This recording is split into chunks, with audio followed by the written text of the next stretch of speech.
वन्दितु सर्वसिद्धि ध्रुवमचलमनोवमं गदिं पते वोच्छामि समयपाहुड मीणमोऽसुध केवली भणिदम् नमः समय साराय स्वानुभूत्या चकासते चित्स्वभावाय भावाय सर्वभावान्तरच्छिदे अनन्तधर्मणस्तत्त्वं पश्यन्ति प्रत्यगात्मनः अनेकान्तमयी मूर्तिर्नित्यमेव प्रकाशिता परपरिणति हेतु मोहनाम्नानुभवा दविरतमनुभाव्य व्याप्तिकल्माशिताया मम परमविशुद्धि शुद्धचिन्मात्रमूर्ते भवतु समयसार व्याख्यैवानुभूते।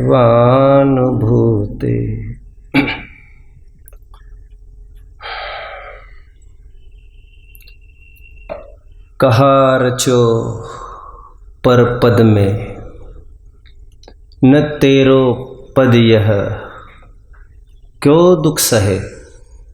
अब दौर हो सुखी स्वपद रची दाव मत चुको यह। हे जीव, हे भगवान होने की लायकात के जीव, ये बाहर के पद तेरे लिए अपद है, अपद है, अपदाओं के बीज कारण है। तेरे रति करने योग्य स्थान तेरा अपना शुद्धात्मा ही है। जैन दर्शन में पदों की आराधना का सख्ती से बहिष्कार कराया गया है। किसी भी पद के प्रति आकर्षण का खास निषेध कराया गया है।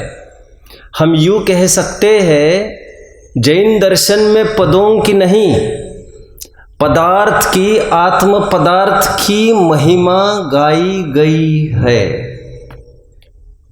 और अधिक क्या कहे, आचार्य और उपाध्याय जैसे पद भी नकारे गए हैं।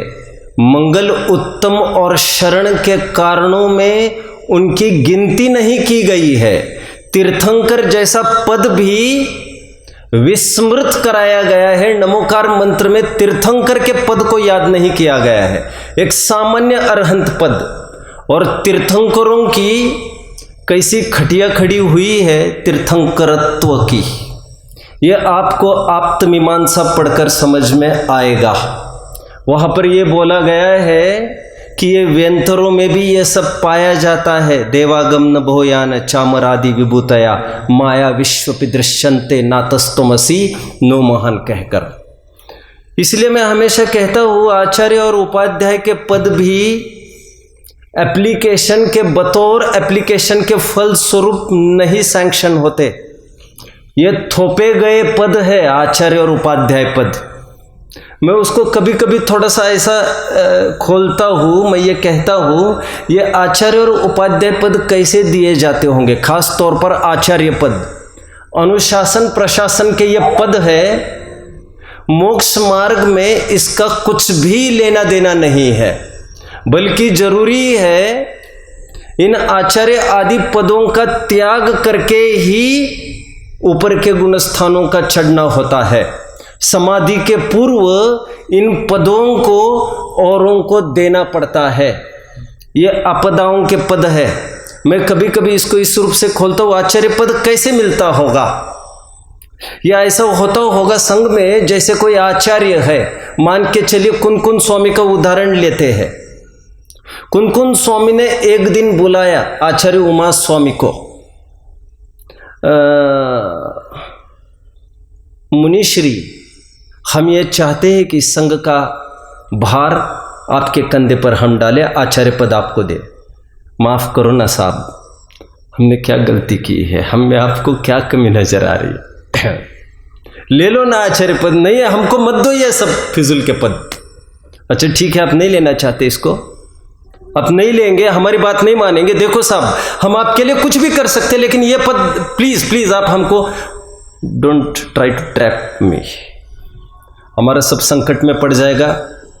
सचिन तेंदुलकर ने एक इंटरव्यू में कहा था, जब से मुझे कैप्टनसी मिली है मेरा फॉर्म ही चला गया है, मेरा पूरा ध्यान वहीं पर डाइवर्ट होता है। मेरा गेम यदि मुझे खेलना है तो आई शुड रिलिंक्विश, इस पद को मुझे त्याग करना पड़ेगा। आज ही मैं इस पद का त्याग करता हूं।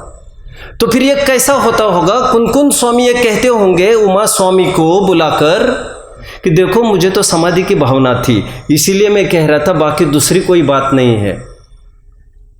ठीक है साहब, आप ऐसा कह रहे हो, समाधि की बात आपने की है, हम इसको कैसे न करेंगे? अभी एक ही स्थिति है जब नकारी जा सकती है ये बात। क्या तुम्हारी तैयारी है समाधि की? नहीं साहब, इतनी तो तैयारी नहीं है, हमारी तैयारी थी इसलिए हम कह रहे हैं। ठीक है, अभी ना कैसे कहे, उनकी समाधि को रोक कैसे लगाए? मुक्त होने की भावना होगी उनकी। ठीक है साहब, दे दीजिए आचार्य पद, आप आगे बढ़िए। ऐसा कुछ आचार्य पद मजबूरी में मिलता होगा। खैर, आज तो बात इसकी चल रही है। तीसरे कलश को थोड़ा सा लेकर मैं आगे बढ़ूंगा। तीसरे कलश में जो कल हमने देखा था, छठवें गुणस्थान में आए हुए मुनिराज और पदों की क्या कहे, छठवां गुणस्थान भी जो प्राप्त हुआ है उसको मुनिराज स्वयं धिक्कारते हैं। आपने एक बात सुनी होगी, it is not that you will be punished for anger, but the fact is you will be punished bye anger. यदि आप समझ रहे होंगे मेरी बात को, आपको इसके कारण दंड मिलेगा ऐसा नहीं। आपने कषाय की है छठे गुणस्थानवर्ती, तो आपको दंड मिलेगा ये नहीं। ये छठवां गुणस्थान आपका आना छठे गुणस्थान में, ये स्वयं दंड है, आपको दंड मिल चुका है। और कितना कितना लिखा है ग्रंथों में, यहां तक लिखा है, हे मुने, जले मुर्दे समान अपने शरीर को ले लेकर घर घर जा जाकर भिक्षा मांगने को क्या तुम्हें शर्म नहीं आती? ग्रंथों में यहां तक लिख दिया। मतलब छठवें गुणस्थान में भूमिका के अनुरूप जो आहार लेते हैं उसका भी धिक्कार कराया गया। घर घर जाकर हाथ फैलाते हो, ऊपर भी चढ़ना है कि नहीं? और ये क्या अखाड़ा खोल रखा है तुमने उपदेश देने का? समाधि तंत्र में कहते हैं दूसरों को उपदेश देना, उपदेश देने की जो प्रक्रिया है, उपदेश लेने की प्रक्रिया है, शब्द बोलिए एक अच्छा, ये सब उन्मत्त चेष्टा है। यत् परे प्रतिपाद्यो हम यत् परान प्रतिपादयेत उन्मत्तम चेष्टितम तन्मे यदोहम निर्विकल्पकः। ये सब उन्मत्त चेष्टा कहा, बाउलों की क्रिया कहा। इसलिए आचार्य देव ने छठवें गुणस्थान में ग्रंथ लिखते लिखते जगह जगह ऐसे लिखा, अलम अलम अथवा इति प्रलपितेन। इस प्रलाप से बस हो, मेरी बुद्धि थोड़ी सी भटक गई थी, अब वो मैं उसको फिर से स्थितिकरण करता हूँ। और इसीलिए मुनिराज इन छठवें गुणस्थान का भी अभाव करने के लिए, ऊपर चढ़ने के लिए स्वाध्याय कर रहे हैं, समय सार की टीका लिख रहे हैं। मैंने कल एक बात कही थी आपको, शुभ भाव के द्वारा शुद्ध भाव की प्राप्ति का ये उपाय चल रहा है। इसमें सबको समझना चाहिए, शुभ भाव पूर्वक शुद्ध भाव होता है ऐसा कहना भी उपचार का कथन है। इसमें भी थोड़ा पेच है। वो क्या पेच है, क्या महत्वपूर्ण बात है? खरेखर शुद्ध भाव ये शुभ भाव पूर्वक ही होता है, अशुभ भाव पूर्वक नहीं होता।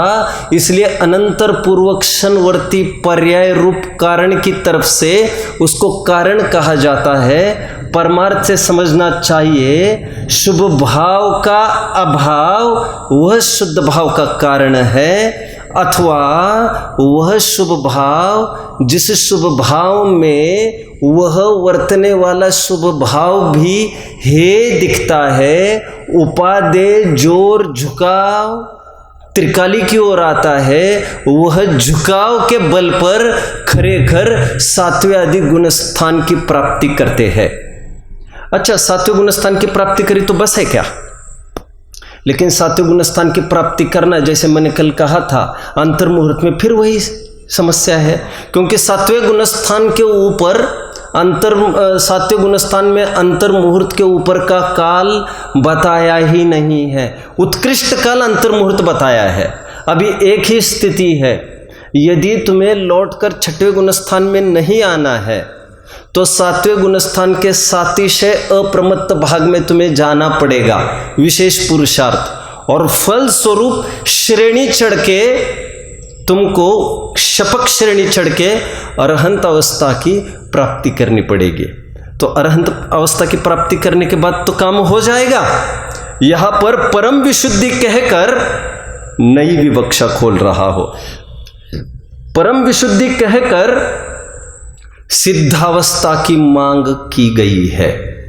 The woods are lovely, dark and deep, but I have promises to keep, and miles to go before I sleep, and miles to go before I sleep. कल मैंने कहा था बीच में रुकना ही मौत है।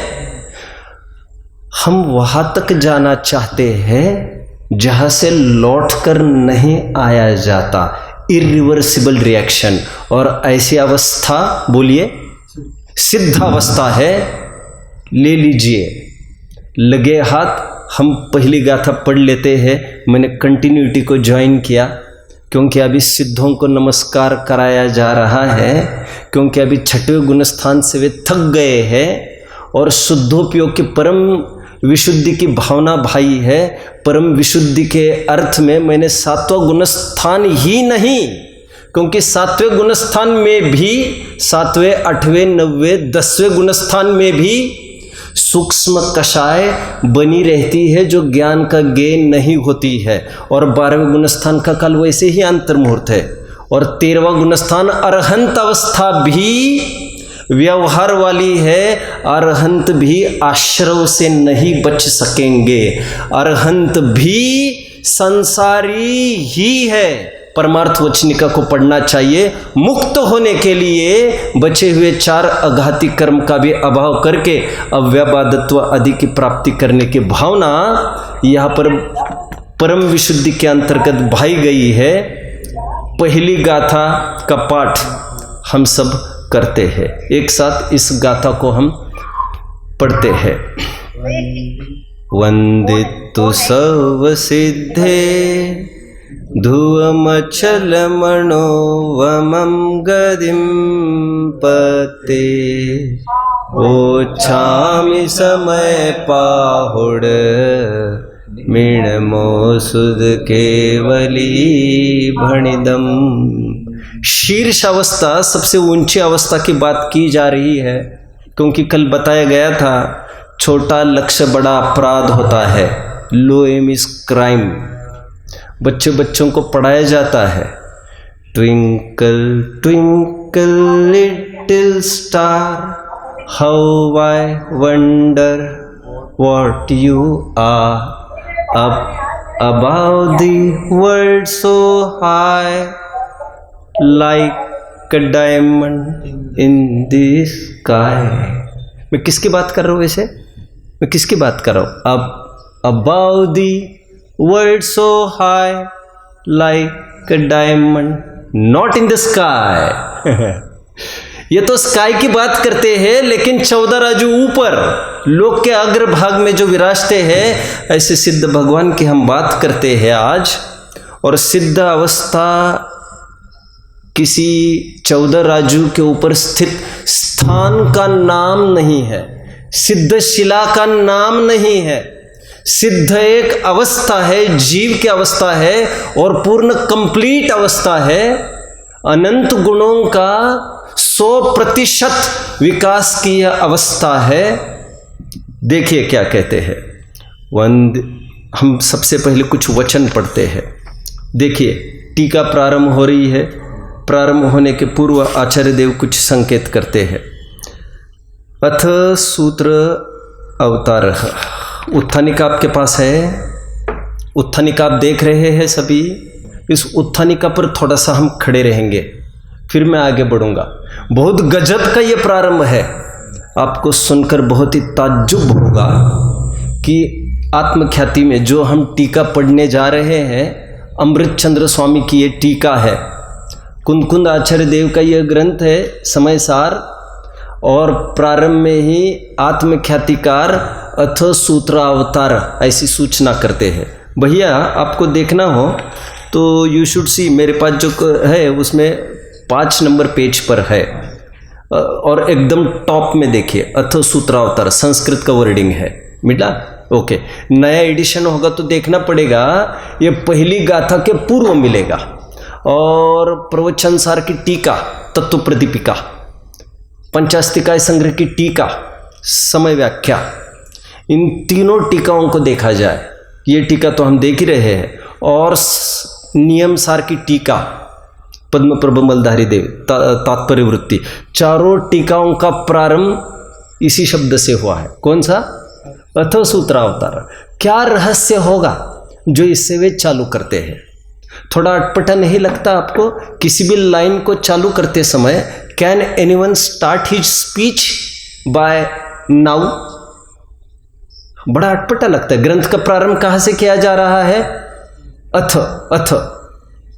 और मोक्ष मार्ग प्रकाशक ग्रंथ यदि पढ़ा होगा आपने, उसका प्रारंभ भी अथ से है। यहाँ तक कि लगभग हरेक अधिकार का प्रारंभ मोक्ष मार्ग प्रकाशक में अथ से किया है। अथ। व्हाट इज दिस अथ? अब हम चर्चा कर लेते हैं। और इसके भी लगभग हरेक अधिकार देखेंगे वो अथ से चालू हुए हैं। इसीलिए बोली टोन चल पड़ी है अथ से लेकर इति तक, start to end. What is this अथ? अथ यह संस्कृत शब्द है, इसका हिंदी रूप होता है अब, नाउ। और आचार्य देव इसको कहते, ये जो अथ वर्ड है ये मंगलवाची पद है, मंगलवाची। अब just believe some extraordinary thing is going to happen and all the nice things are going to happen with you now। जो आज तक हो रहा था तुम्हारे साथ, अब ये दुख की समस्त दास्तान खत्म होकर तुम्हारे एक जीवन में एक नई सुबह आएगी। अंधकार में धरती पर पड़ने वाली सूरज की पहली किरण, you can call U turn जैसा मिलता है लाइफ में, एक मोड़ होता है ना एक रोड का, उसी प्रकार अज्ञान और राग द्वेष से हटकर सम्यक ज्ञान और वितरागता की ओर बढ़ने की कुछ बात करना चाहते हैं। इसलिए अथ कहकर ब्रेक दे दिया। जो आज तक तुम्हारे साथ हो रहा था, all this hopeless thing will not be continued now. अब ये सब कुछ तुम्हारे साथ नहीं होगा, एक ड्रास्टिक चेंज तुम्हारे जीवन में आएगा। अथ ये मंगलवाची शब्द है, कोई कल्पना भी कर सकता है। एक अथ शब्द का अर्थ वक्रग्रीव आचार्य ने 6 माह तक किया है, ऐसा शिलालेख एक उपलब्ध हुआ है। वक्रग्रीव आचार्य का अर्थ भी लोग ढंग से नहीं समझते। वक्रग्रीव आचार्य का अर्थ लोग ऐसा समझते हैं कि गर्दन जिनकी टेढ़ी हुई थी। मैं थोड़े दिन पहले अर्थ किया था शायद, ऐसा मुझे ख्याल में आता है। और वक्रग्रीव आचार्य का अर्थ मैंने कहा था, वे आचार्य जिनके सामने वादी प्रतिवादी हर कोई गर्दन झुकाकर खड़े रहते थे, उनको कहते वक्रग्रीव आचार्य। और 6 माह तक लगातार कौन से शब्द का अर्थ किया जा रहा था? अथ। अथ। अथ एक शब्द ही नहीं है, हमारे जीवन के बदलाव का एक स्वर्णिम अवसर है। और जो आज तक बात होती आ रही थी वो बात अभी नहीं होगी। जो मायूस तुम्हारा चेहरा दिख रहा है अब वो मायूसी खत्म हो जाएगी। जो तुम्हारा जीवन मरण तुल्य हो गया है वो अभी सब खत्म हो जाएगा। अथ एक। फिर सूत्र शब्द का अर्थ देखते हैं। व्हाट इज दिस सूत्र? लगभग सूत्र शब्द का अर्थ लोग ये समझते हैं तत्वार सूत्र में जो आया है दैट इज सूत्र, बट यहाँ पर हमको एक परिचय कराया जा रहा है कि ऐसा नहीं है। और जो जो आचार्य देव लिखते हैं वह सब सूत्र ही है और वंदित सव सिद्धे कहकर इसको सूत्र में ले रहे हैं। ये आचार्यों की हर एक वाणी गद्य हो पद्य हो वह सब सूत्र ही हुआ करता है। जय धवल में सूत्र का लक्षण आया है, अल्पक्षरम संदिग्धम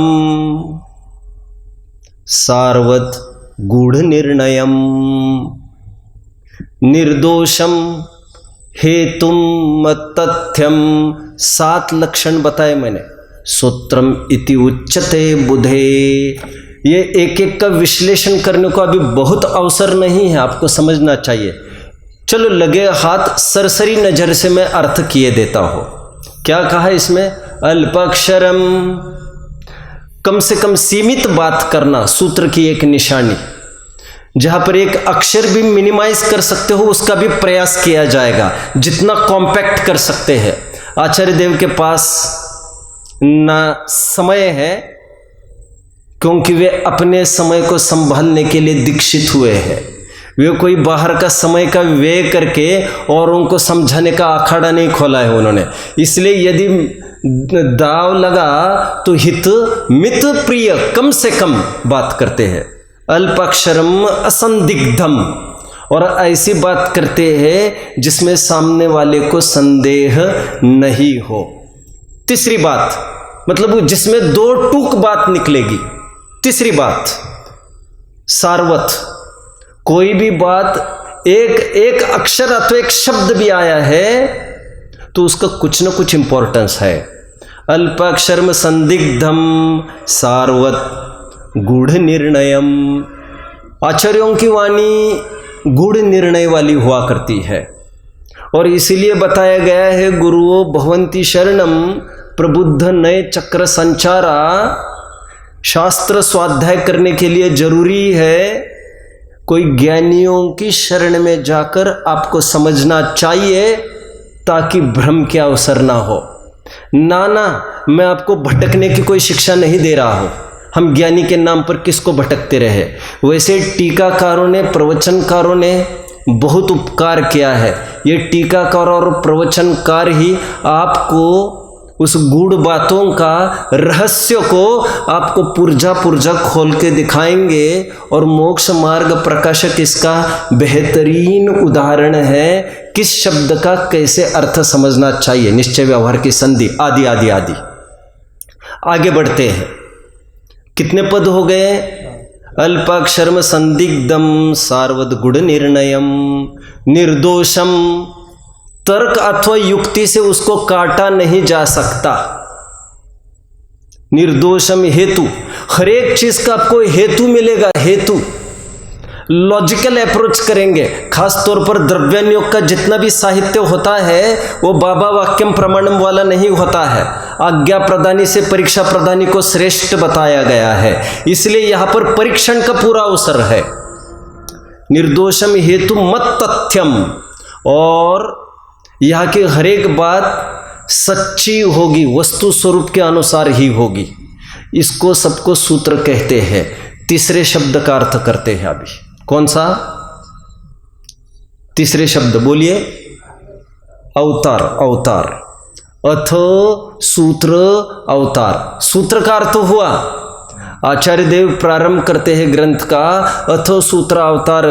इसका अर्थ होता है कि अब सूत्र का अवतार होता है। वैसे अवतार की मान्यता जैनेतरों में है, यदा यदा ही धर्मस्य ग्लानिर्भवतु भारत। और जब जब भी अराजकता धरती पर फैलती है तब तब भगवान अवतरित होते हैं धरती पर, ऐसा कहा जाता है। यदि कोई हमको पूछे कि आप मानते हैं अवतार को, आप क्या कहेंगे? अभी इसके बाद ऐसा नहीं कहना, आपको नकारना नहीं है उनको। जितनी भी जिनवानी आपके सामने दिख रही है, भगवान साक्षात अवतरित हो गए हैं आपके सामने। उन भगवान के ही ये हजारों रूप है।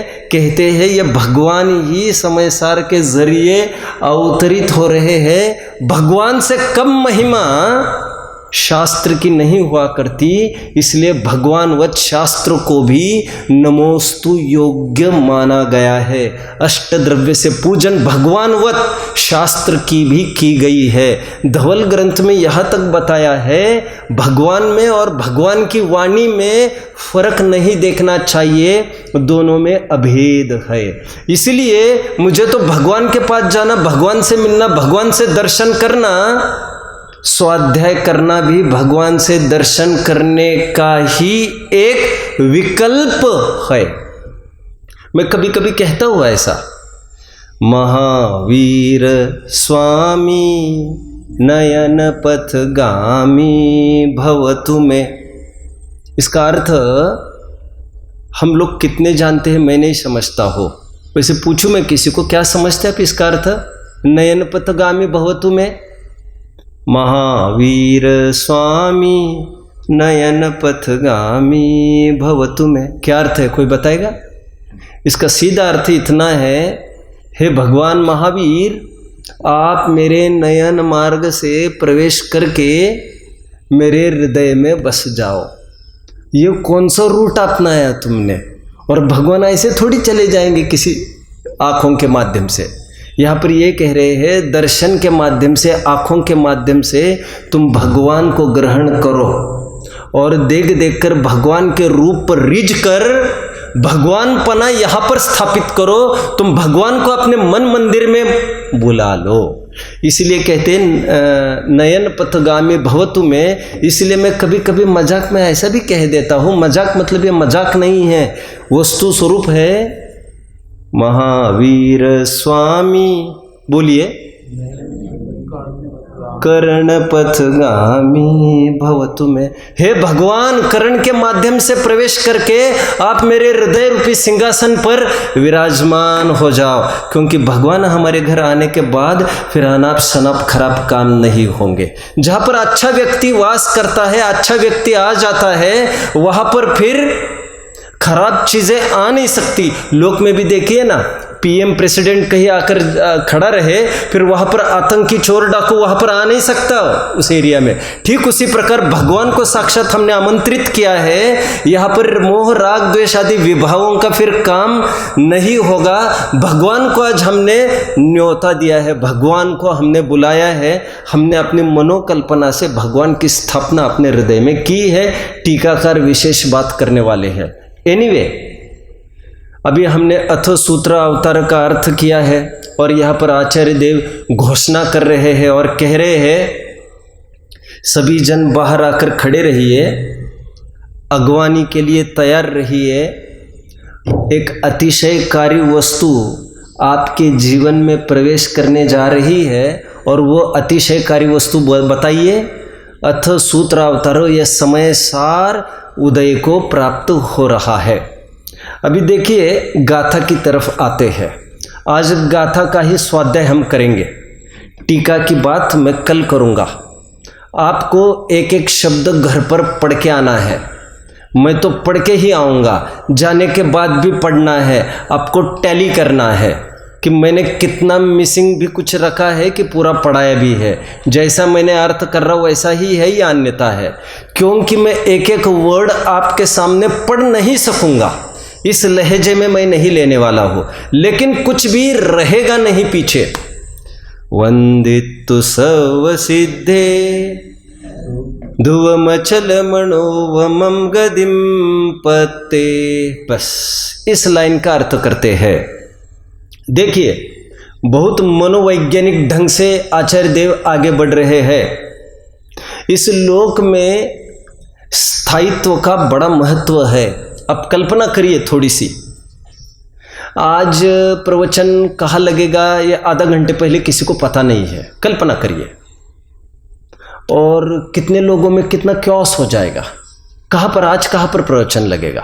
अथवा यूँ समझिए आज कितने बजे प्रवचन रखा जाएगा।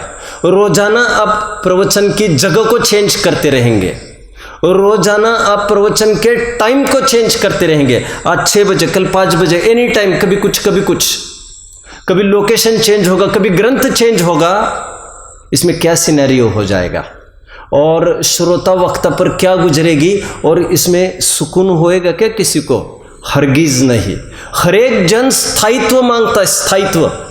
कल्पना ही कीजिए यदि कोई गिरने लग जाए, एक तरफ उसके पिलर था और एक तरफ उसके ये माइक लगा था जो कैमरा लगा है। अब गिरने को हो वो किसको पकड़ेगा? क्या ख्याल है आपका? क्यों पिलर को क्यों पकड़ेगा? क्योंकि वो स्थायी वस्तु है। हम ना गिरे इसका प्रबंध यदि करना हो तो स्थायी वस्तु का आश्रय लिया जाता है। ये मनोविज्ञान भाप लिया आचार्य देव ने। आचार्य देव कहते हैं सभी जन ध्रुवत्व के पक्षी है, ध्रुव के पक्षी है। इसलिए कहते हैं आपको ध्रुव चीज चाहिए, स्थायी चीज चाहिए, तो कहते ठीक है। एक बात, यदि जिनको ध्रुव चीज चाहिए तो उनको सिद्धत्व को अंगीकार करना चाहिए, सिद्धावस्था की प्राप्ति करना चाहिए। क्योंकि जब तक सिद्धावस्था की प्राप्ति नहीं होती तब तक विनाश अटल है तुम्हारा। कोई भी अवस्था तुम्हारी होगी वो अनचेंजेबल नहीं होगी।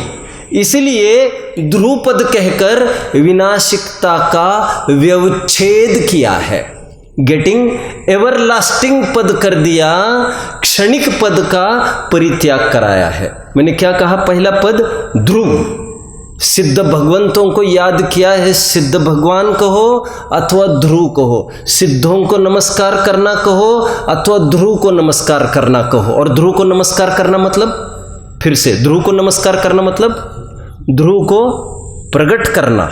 ध्रुव को नमस्कार करना मतलब कोई हाथ पैर से नमस्कार करने का प्रकरण नहीं चल रहा है। ध्रुव को नमस्कार करना मतलब ध्रुव को अंगीकार करना। जो लोग सिद्धों को नमस्कार करना चाहते हैं, ले लो, आज ही सिद्धों को अर्घ्य चढ़ा सकते हैं आप, आज यहाँ पर अभी। कैसे? जो जीव ध्रुवत्व को, अचलता को और अनुपमता को उपादेय मानते हैं, उन्होंने सिद्धों को नमस्कार किया और जितनी मात्रा में एकत्व किया अपनी आत्मा में, जितना आश्रय किया उतनी मात्रा में सिद्धत्व की प्राप्ति की। आप समझ रहे मेरी बात को? जैसे अनंत अनुबंधी कषाय चौकड़ी के अभाव जनित थोड़ी स्थिरता हुई, चौथा गुणस्थान जिसे कहते हैं, उसने उतना सिद्धत्व प्रकट किया। इसीलिए चौथा गुणस्थान, 5वां, 6वां, 7वां, 8वां, 9वां, जो जो स्थिरता बढ़ेगी त्यो सिद्धत्व बढ़ता जाएगा और पूर्ण सिद्ध अवस्था 14वें गुणस्थान के अतीत, जिसे पूर्ण स्थिरता के बल पर यह हो जाएगा। एक बात, ध्रुव का अंगीकार करना है, उसी को सिद्धों को नमस्कार कहते हैं। और व्हाट इज ध्रुव? मैंने कहा विनाशिकता का व्यवच्छेद। क्योंकि उन्होंने इस मनोविज्ञान को भापा कि कोई लोग, हर एक जन परमानेंसी चाहता है, हर एक जन परमानेंसी चाहता है और हर एक चीज में चाहता है। एक नियत वक्ता से पढ़ना चाहता, आज ये वक्ता पढ़ेगा, कल ये वक्ता। अरे वक्ता को भी नियत श्रोता चाहिए। आज ये श्रोता गए, कल दूसरे श्रोता, क्या होगा? कोई बात नहीं होगी। आज यहां नौकरी करेंगे, कल वहां नौकरी करेंगे। एक कहावत है, बोलिए, रोलिंग स्टोन, बोलिए, rolling stone gathers no moss. जो आज यहां कल वहां, कल वहां, उसके हाथ में कुछ भी उपलब्धि नहीं हुआ करती। स्थिरता रहकर आज ये दुकान खड़ी की, फिर 2 दिन देखे नहीं चली, फिर दूसरी दुकान खड़ी, 2 दिन चले गए, नहीं ये भी नहीं चल रही। अरे कहीं भी तुम्हें जमना पड़ेगा, लोगों को पता चलने तक तुम्हें जमना पड़ेगा। स्थायित्व से ही फल की प्राप्ति होती है। आचार्य देव ने इस बात को जाना, ध्रुवता को नमस्कार। एक बात। दूसरी बात, अचलता को नमस्कार कहकर परिभ्रमण का व्यवच्छेद किया जा रहा है। क्योंकि जिस प्रकार विनाशिकता दुखरूप है, उसी प्रकार परिभ्रमण भी दुखरूप है। 2 बात, उसका व्यवच्छेद के लिए अचल पद को डाल दिया। अभी ध्रुव और अचल बहुत मिलते जुलते वर्ड्स है, आपको ऐसा लग रहा है? ऐसा लग रहा है? लग रहा है। इसीलिए जयसेन स्वामी को अचलता की जगह एक अमल पद मिला है, अमल पद, और वे ध्रुव अचल अनुपम कहने के बजाय जयसेन स्वामी अपन अमृत चंद्र स्वामी की टीका देख रहे हैं, ध्रुव अमल अनुपम ऐसी बात करते हैं वे, क्योंकि ध्रुव और अचल बहुत मिलती जुलती बात लगती है। एनीवे थोड़ा फर्क तो है, कैसे फर्क होगा ध्रुव और अचल में मैं थोड़ा सा बताता हूँ आपको। देखो, हर एक को जैसे कहीं नौकरी कर रहा है, वो उसको कुछ पे मिल रही है, वो क्या चाहता है? मेरे पे में हीनाधिकता नहीं हो, मुझे एक पता चले, कभी इतना कभी उतना, ये कोई जुआ तो कुछ है नहीं, एक स्थायित्व बना रहेगा। ध्रुव की मैं बात कर रहा हूं तो मुझे खुशी होगी। एक बात अचल मतलब ठीक है, मेरी इनकम उतनी ही बनी रहेगी, ये तो ठीक है, लेकिन कभी इनके यहाँ मैं काम ढूंढूं, कभी इनके यहाँ रोज सुबह उठकर नया नया मालिक ढूंढूं, ये कैसे बात संभव है? तो रोज मुझे उठकर निर्विकल्प होकर एक ही स्थान पर मैं चला जाऊं। देखो, अब अभी हम यहां से उठेंगे, आप कहां चले जाएंगे अजय भाई? DPS, no doubt. सौधर्म भाई कहां चले जाएंगे? नो डाउट, सम्यक ज्ञान निलय जो भी होगा। मैं कहां चला जाऊंगा? नो डाउट, चेतन बसेरा। इसमें विचार करना पड़ता है हमको, आज मुझे कहां जाना है। और यदि यह स्थिति होती, रोजाना शफल की यदि स्थिति होती, अब अरे हमारे घर में एक डब्बा भी यदि वहां से यहां शफल हो जाए, चौके में जो काम करते हैं महिलाओं को पूछना चाहिए, सब गड़बड़ हो जाएगा, सब बिगड़ जाएगा, क्योंकि रोजाना कितने डब्बे चेक करेंगे। तो हर एक जन स्थायित्व मांगता है, अचलता मांगता है अपने जीवन में। यह सब इसी का तो कमाल है। रोजाना हम शक्कर चख कर नहीं डालते, रोजाना हम देखते नहीं हैं। देखो तो आज अबे हम ईंधन चूल्हा जला तो रहे हैं, देखिए आज अग्नि गर्म तो करेगी ना, देखो पहले हाथ तो रख कर देखो। ऐसा किसी को भी भ्रम नहीं होता। आग जलाई तो हम निश्चिंत हो जाते हैं, अभी उबल जाएगी जो चीज़ रखी है। हमको विचार नहीं करना पड़ता उसमें। क्यों नहीं विचार करना पड़ता? क्योंकि वस्तु का स्वभाव स्थायी रहता है। हर एक जन अपने जीवन में ध्रुवता चाहता है, अचलता चाहता है, और साथ साथ और एक चीज़ अनुपमता चाहता है। अनुपमता मतलब मैचलेस, यूनिक, मतलब कोई मेरी बराबरी न कर सके, सबसे हटकर मैं रहूं, ऐसा चाहता है। इसके लिए आपको यह समझना है समानता का व्यवच्छेद, तुलना और उपमा योग्य का व्यवच्छेद, उसका अभाव। तीन बातें मैंने कही। ध्रुव का अर्थ क्या कहा? विनाशिकता का व्यवच्छेद। अचलता का अर्थ क्या कहा? परिभ्रमण का व्यवच्छेद। अनुपम का क्या अर्थ कहा? उपमा योग्यता अथवा समानता की जा सके ऐसा निराकरण। मतलब मेरे शरीर का कोई नहीं हो, मेरे शरीर का बस मैं ही हूं। और इसीलिए सिद्धावस्था अनुपम है, ध्रुव है, अचल है, अनुपम है। वैसे और एक बात समझने की है, इसको और थोड़ा खोल रहा हूं मैं। सिद्ध भगवान ध्रुव है कहते हैं। वैसे ध्रुव का अर्थ आज तक हम क्या समझते आए थे? अनचेंजेबल, जो कभी भी चेंज नहीं होता। अब ध्रुव का मतलब समझते हो, मैंने कई दफे बताया है। ध्रुव एक तारा है, तारा। जानते हैं आप लोग क्या विशेषता है उस ध्रुव तारे की? ध्रुव तारे की क्या विशेषता है? जैसे पूरा सौर मंडल है, सोलर सिस्टम है, वो पूरा रिवॉल्यूशन करता है। जितना हमने स्कूल में पढ़ा है, स्कूली बात कर रहा हूं मैं, स्कूली।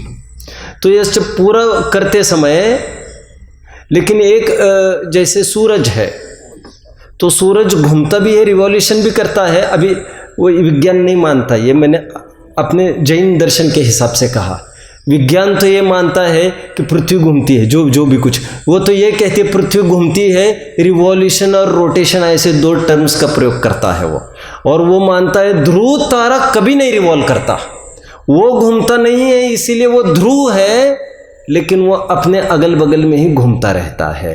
रोटेशन जिसको कहते हैं, इसलिए उसे कहते हैं ध्रुव। सिद्ध भगवान ध्रुव है। ध्रुव का तात्पर्य यहाँ पर वैसे तो पर्याय नई नई होती रहती है, लेकिन वो एक सरीखी होती है, इसलिए उनको ध्रुव कहते हैं।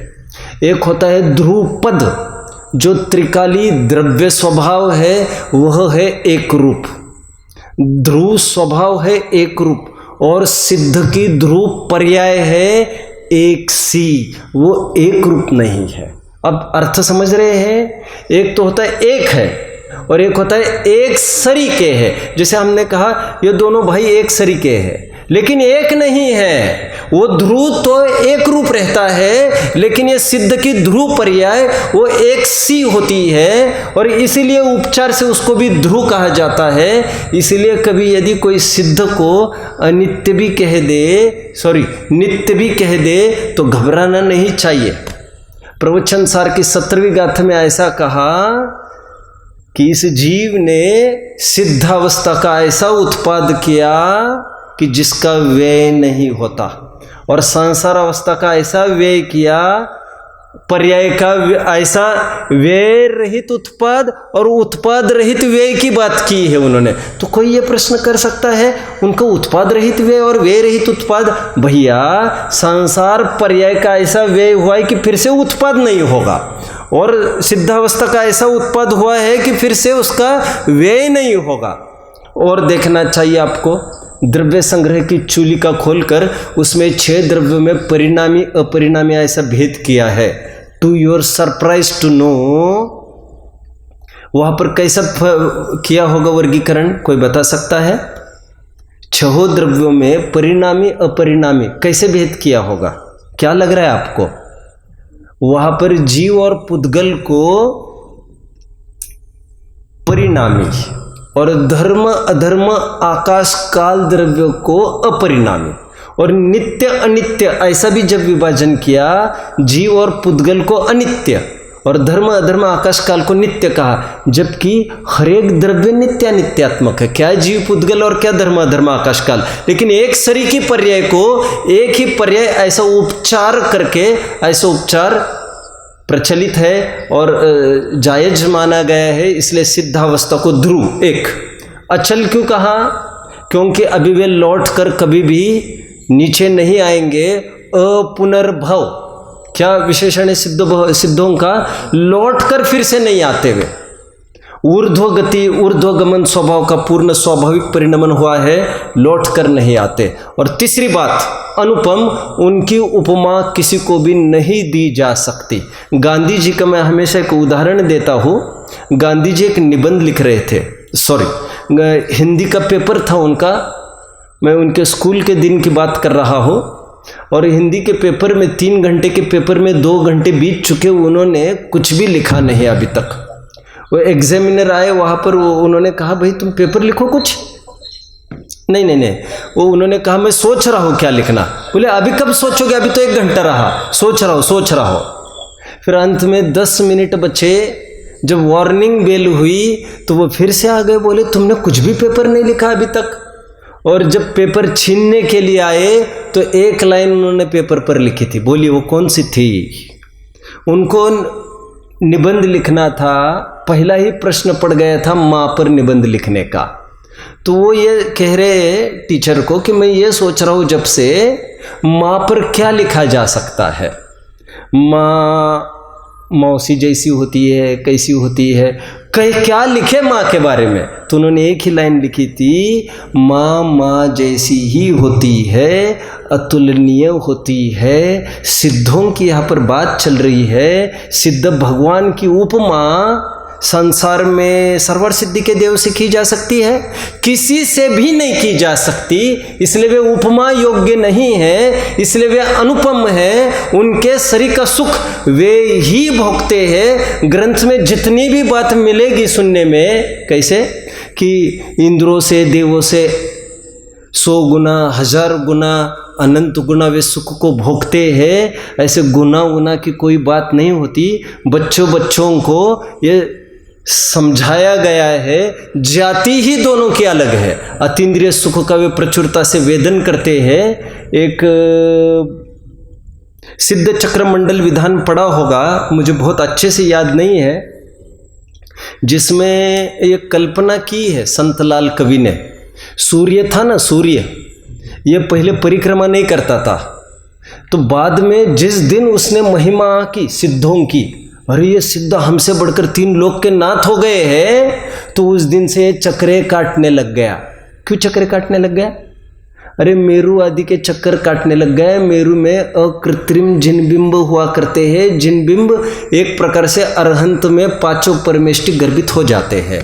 तो सिद्धों के चक्कर काटने लगा। ऊपर जाना तो संभव नहीं था उसके लिए, जहाँ संभव था वही जैसा संभव है वैसा चक्कर काटने लग गया। सुनते हैं पहले चंद्रमा का वो ऐसा ही रहता था पूरा स्फेरिकल, लेकिन जिस दिन उसने सिद्धों की धाक समझ ली उस दिन से वो कृष्ण होने लग गया, कृष्ण पक्ष होने लग गया, अमावस्या भी आने लग गई, मानो वो शर्मा गया, कमल भी जाकर कीचड़ में धंस गया। ऐसी कई उपमाएं दे देकर उन्होंने ये सिद्ध किया है कि इस प्रकार सिद्ध भगवान अनुपम है। आज 3 पदों की हमने बात की, ध्रुव, अचल, अनुपम। दूसरे लाइन की मैं चर्चा कर लेता हूँ, मेरे पास 6 मिनट और है, फिर प्रश्न मंच की ओर बढ़ेंगे। ओ छामि समय पाहुड़ मीण मोसुद केवली भणिदम।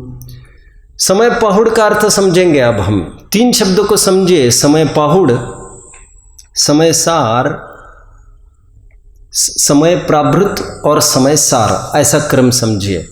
समय पाहुड़, इसको हम प्योरली प्राकृत का शब्द कहेंगे, जिसका प्रयोग कुन स्वामी ने पहली और अंतिम गाथा में किया है। इससे साफ साफ झलकता है कुन स्वामी के दिमाग में कुन स्वामी का यही मंतव्य था कि इस ग्रंथ का नाम समय पाहुड़ होना चाहिए।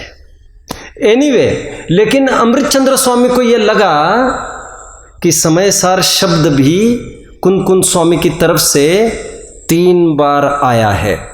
शायद 413वीं गाथा देखना चाहिए, 1-2 गाथा यहाँ वहाँ होगी, वैसे 413वीं होना चाहिए, देखना चाहिए। 142, 43 और 44 गाथाएं, जिसमें 2 गाथाओं में फिर समय सार शब्द कुन स्वामी की ही तरफ से पड़ा है, लेकिन समय सार शब्द ज्यादा अच्छा लगा। सारभूत चीज मिलती है उसमें, क्योंकि समय सार द्वयार्थक प्रयोग किया जा सकता है, एक हमारा भाव समय सार और एक द्रव्य समय सार। ऐसा समय पाहुड़ में संभव नहीं होगा, और परम आध्यात्मिक है ये। और अमृतचंद्र स्वामी को ये लगा जरूर कुन स्वामी का मंतव्य समय पाहुड़ कहकर ग्रंथ के नाम की तरफ संकेत नहीं है। तो फिर तो समय पाहुड़, व्हाट इज पाहुड़ एक्चुअली? पाहुड़ इज विशिष्ट पदों की रचना। पाहुड़ का अर्थ क्या किया गया है? पदों का व्यक्तिकरण। ये मैं जो बोल रहा हूँ मैं आधार नहीं दे रहा हूँ बहुत सारे, लेकिन मैं जो जैसे अभी जो बोल रहा हूँ कषाय पाहुड़ में पाहुड़ की परिभाषा आई है, आपके लिए मैं इतना नहीं बताऊंगा।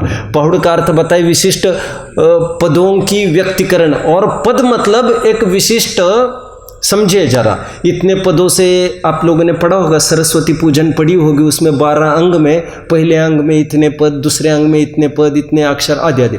तो पद मतलब एक डेफिनेट पैरामीटर होता है अक्षरों का, तो that is called really Pahud. और कुन स्वामी को ज्ञान था 12वें अंग में से, 12वां अंग दृष्टिवादांग, 12वें अंग में से, पूर्व में से, 14 पूर्व में से, 5वें पूर्व के अंतर्गत, 10वीं वस्तु के अंतर्गत एक समय नामक प्राभृत एक खंड है, वो प्रकरण है एक्चुअली, वो कोई ग्रंथ का नाम नहीं है।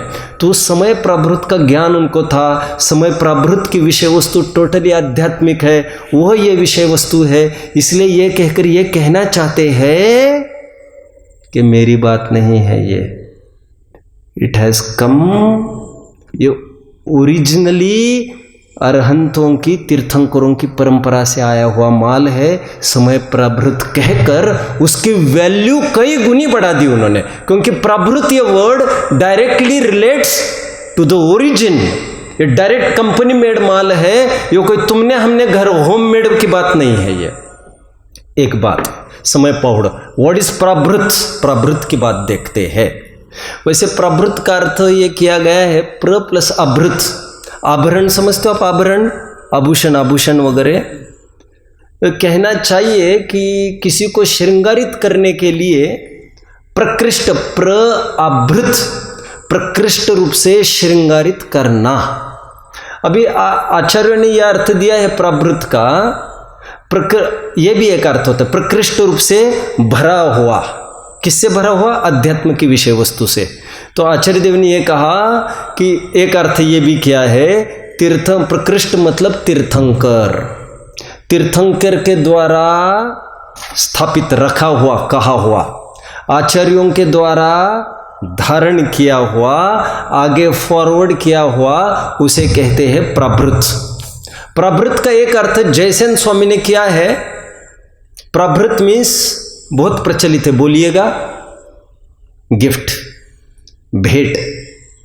तो जयसेन स्वामी ने परिशिष्ट में समय सार के प्रभृत का अर्थ करते समय ऐसा कहा, जिस प्रकार कोई राजा को मिलने के लिए जाता है तो उसको खुश करने के लिए भेंट ले जाता है, ठीक उसी प्रकार जीवराज को निर्दोष परमात्मा, उन्हीं के शब्द है, निर्दोष परमात्मा के से मिलन करने के लिए राजा को जिस प्रकार खुश कराया जाता अच्छी भेंट से, तभी राजा से मिलन संभव है। उसी प्रकार यह ग्रंथ भेंट स्वरूप है और इसके द्वारा समय सार से, शुद्धात्मा से भेंट आपकी संभव हो सकेगी। वो छामी समय पाहुड़, समय अपना हो गया, एक पद रह गया, सुध केवली भनिदम, उसके हम चर्चा आधे मिनट में कर लेते। सुध केवली भनिदम के दो अर्थ होते हैं।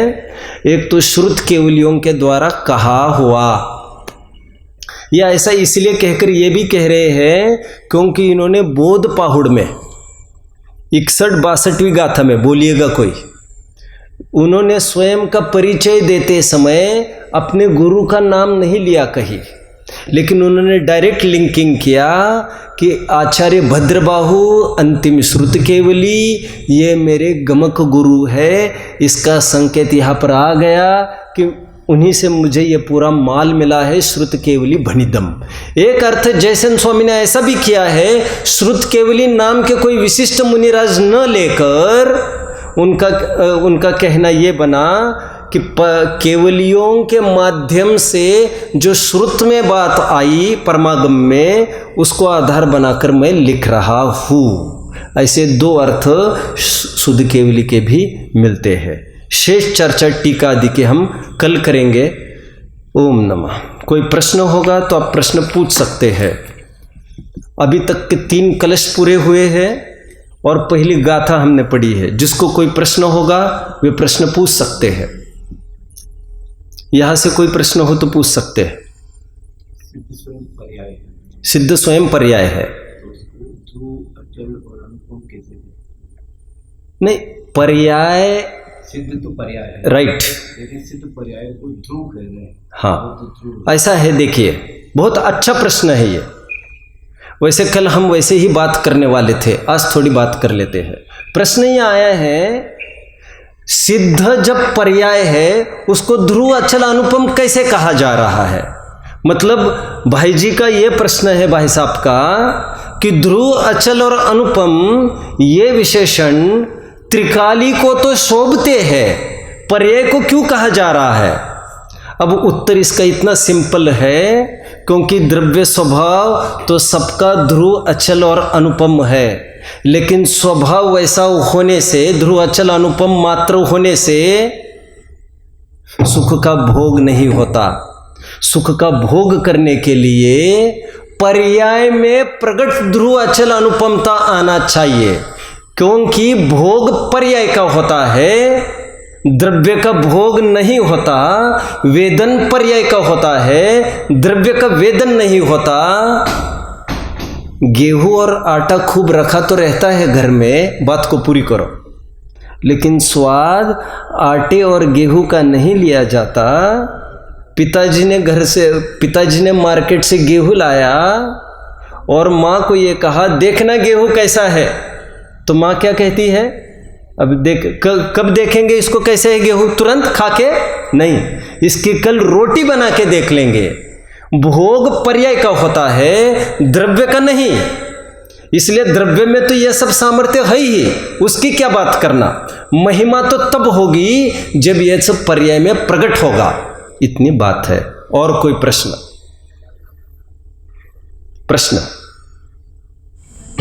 आपने वो बताया था सूत्र क्या क्या के बारे में 7 बातें बताई थी। किस? सूत्र के बारे में। अच्छा, सूत्र के बारे में 7 बातें। ये जय धवल का सूत्र है। हाँ, मैं रिपीट करता हूँ। ये जय धवल का एक सूत्र की परिभाषा दी है। अल्प अक्षर, असंदिग्ध,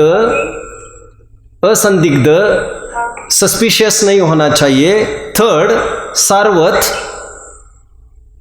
प्रयोजनभूत चाहिए। सारवत, सारभूत चाहिए, सारभूत, यूजफुल चाहिए, प्रयोजनभूत, सारभूत। आप समझ रहे हैं? हाँ जी, हाँ जी। हाँ, सारवत।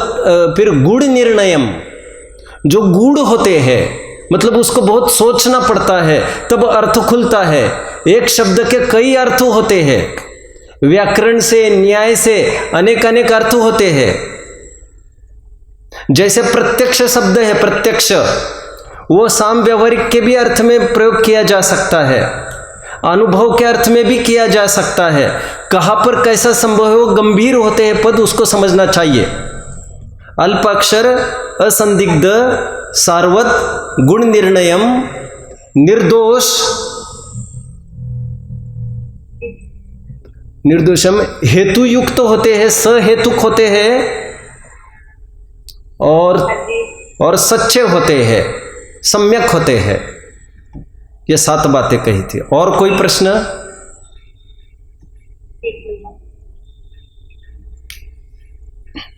और कोई प्रश्न?